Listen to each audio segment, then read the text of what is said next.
Hi there, good morning, good afternoon, and good evening. So in this video now, I'm going to teach you how to automatically save your passwords on Google Chrome.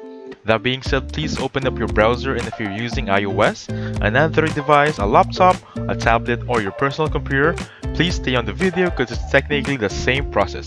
It's literally the same, guys, okay? So open up any browser of your choice. Since this is a Google Chrome video, please open Google Chrome. That being said, once you're inside Google Chrome, just hover your mouse on your picture first, making sure this part is turned off. If it's turned on, saying it's syncing, make sure you click it to turn off, okay? After clicking that one, go back on your settings and then click on About Chrome, making sure Chrome is up to date. If it's not up to date, please do so, okay? Make sure it's up to date.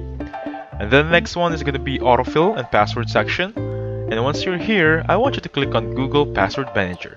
This one right here, okay? Once you click on that one, you'll arrive on this landing page. Just hover your mouse a little bit on the setting icon. Once you're in the setting icon, you're gonna see this option right here, offer to save passwords. So the offer here is, whenever you're logging into any social media accounts or any accounts, you're gonna see this drop down over here that's saying auto save password. So you always click yes or no, right? For this one, just simply toggle off. If you toggle off this one, it will automatically save any password without offering to save it. It might sound confusing, but Google Chrome will turn off offering to save password and just automatically save your passwords, okay? That being said, thank you so much for watching, and please hit the like button and subscribe. I'll catch you on the next one.